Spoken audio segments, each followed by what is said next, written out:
ఏ brand success అవ్వాలన్నా సరే దానికొక పక్కా ప్రణాళిక అనేది చాలా అవసరం. దాన్నే మనం మార్కెటింగ్ స్ట్రాటజీ అంటాం.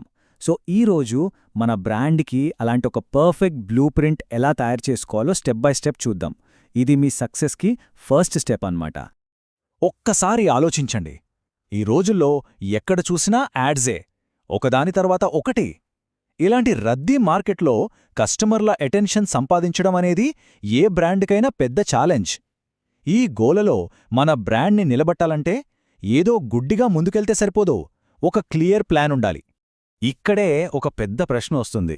మన చేతిలో సోషల్ మీడియా, ఈమెయిల్, టీవీ ఇలా చాలా ఆప్షన్స్ ఉన్నాయి కదా.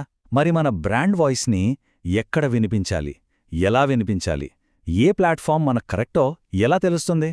ఈ విశ్లేషణలో ఈ పజిల్ని సాల్వ్ చేద్దాం. ఆ ప్రశ్నలన్నింటికీ సమాధానమే ఈ స్ట్రాటజిక్ బ్లూ ప్రింట్.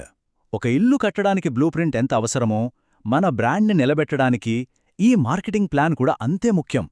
ఇది మనకి క్లియర్గా దారి చూపిస్తుంది. సో ఇంకెందుకు ఆలస్యం, లెట్స్ గెట్ స్టార్టెడ్. మనం ఏ జర్నీ స్టార్ట్ చేసినా ముందుగా డెస్టినేషన్ ఏంటో తెలియాలి కదా. మార్కెటింగ్లో కూడా సేమ్ అంతే. మన గమ్యమేంటి అంటే మన గోల్స్ ఏంటో క్లియర్గా సెట్ చేసుకోవాలి. మన బ్రాండ్ గురించి ఎక్కువ మందికి తెలియజేయడమా, సేల్స్ పెంచడమా, లేకపోతే ఉన్న కస్టమర్లతో బంధాన్ని మరింత బలంగా మార్చుకోవడమా? దీన్నే మనం మార్కెటింగ్ ఛానల్ స్ట్రాటజీ అంటాం.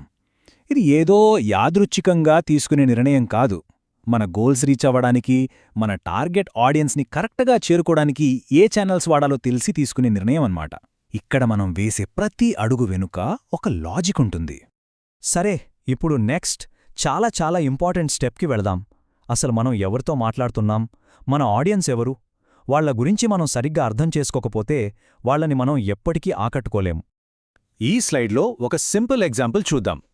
మన ఆడియన్స్ని ఎలా గ్రూపులుగా విడగొట్టచ్చో ఇక్కడ చూడొచ్చు. ఫర్ ఎగ్జాంపుల్, టెక్నాలజీ బాగా తెలిసిన స్టూడెంట్స్ ఎక్కువగా సోషల్ మీడియా, పాడ్కాస్ట్లో ఉంటారు. వాళ్లకి career tips, value for money కావాలి.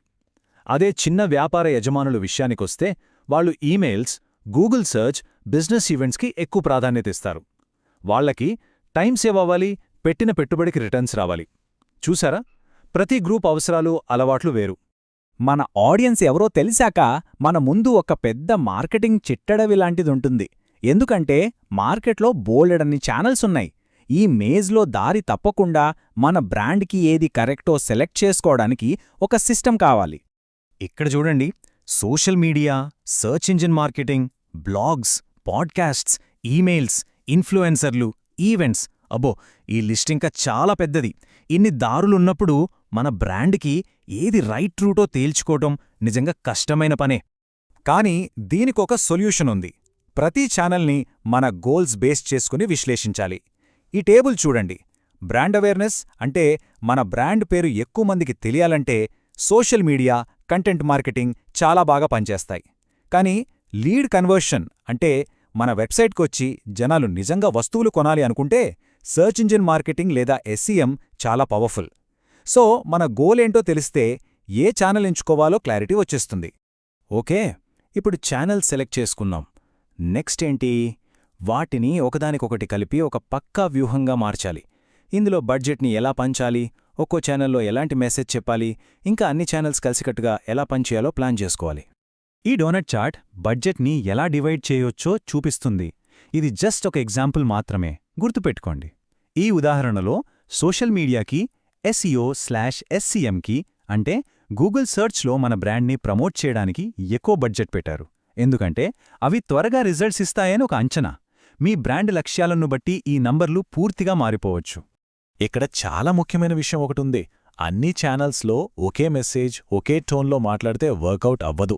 సోషల్ మీడియాలో అయితే మనం ఫ్రెండ్స్తో మాట్లాడినట్టు క్యాజువల్గా, ఫన్గా ఉండాలి. అదే ఈమెయిల్ పంపిస్తే చాలా ప్రొఫెషనల్గా, సూటిగా చెప్పాలి. మనం ఏ స్టేజ్ మీదన్నామో దానికి తగ్గట్టు మన మాటతీరు మారాలి. అప్పుడే ఆడియన్స్కి కరెక్ట్గా కనెక్ట్ అవుతాం. ఇక్కడే అసలైన మ్యాజిక్ ఉంది. దాన్నే మనం సినర్జీ అంటాం.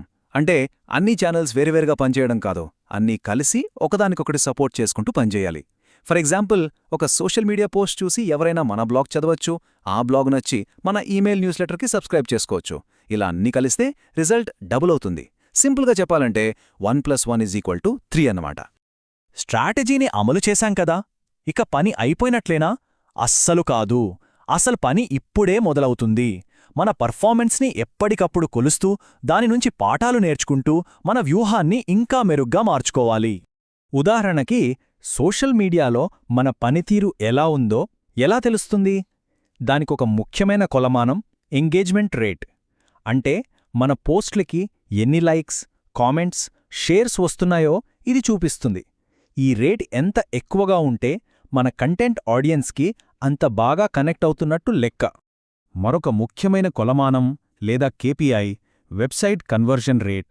సింపుల్గా చెప్పాలంటే మన వెబ్సైట్కు వచ్చిన 100 మందిలో ఎంతమంది నిజంగా ఒక వస్తువు కొంటున్నారో లేదా మన ఫామ్ ఫిల్ చేస్తున్నారో ఇది లెక్కిస్తుంది. ఇది మన బిజినెస్ సక్సెస్ని డైరెక్ట్గా చూపిస్తుంది. అలాగే జనరేట్ అయిన లీడ్స్ సంఖ్య, అంటే మన ప్రాడక్ట్ లేదా సర్వీస్ మీద ఇంట్రెస్ట్ చూపించిన వాళ్ల కౌంట్. ఒక ఈవెంట్ నుంచో ఒక వెబినార్ నుంచో ఎంతమంది కొత్త కస్టమర్లు మనకు దొరికారో ఇది చూపిస్తుంది. ఇలా సరైన మెట్రిక్స్ని ట్రాక్ చేస్తేనే మన ప్రయాణం ఏ దిశలో వెళుతుందో మనకు తెలుస్తుంది. సో ఫైనల్గా మనం గుర్తుంచుకోవాల్సిందేంటంటే ఇదొక నెవర్ ఎండింగ్ ప్రాసెస్. ఎప్పటికప్పుడు రిజల్ట్స్ అనలైజ్ చేయాలి, కస్టమర్ల ఫీడ్బ్యాక్ తీసుకోవాలి, కొత్త కొత్త ఐడియాలు టెస్ట్ చేయాలి, ఇంకా ఏది బాగా వర్కౌట్ అవుతుందో దానికి ఎక్కువ బడ్జెట్, రిసోర్సెస్ కేటాయించాలి. ఈ సైకిల్ ఇలా తిరుగుతూనే ఉండాలి. అప్పుడే మన బ్రాండ్ ఎప్పుడు ముందుంటుంది. ఓకే, ఇప్పుడు మన బ్రాండ్ బ్లూ ప్రింట్ రెడీ. కానీ ఒక లాస్ట్ క్వశ్చన్. టెక్నాలజీ, ట్రెండ్స్ ఇలా ప్రతిదీ రోజు మారిపోతున్న ఈ రోజుల్లో మనం గీసుకున్న ఈ మ్యాప్ని ఎంత తరచుగా అప్డేట్ చేస్తూ ఉండాలి? ఈ ఆలోచనతో ఈ విశ్లేషణను ముగిద్దాం. Think about it.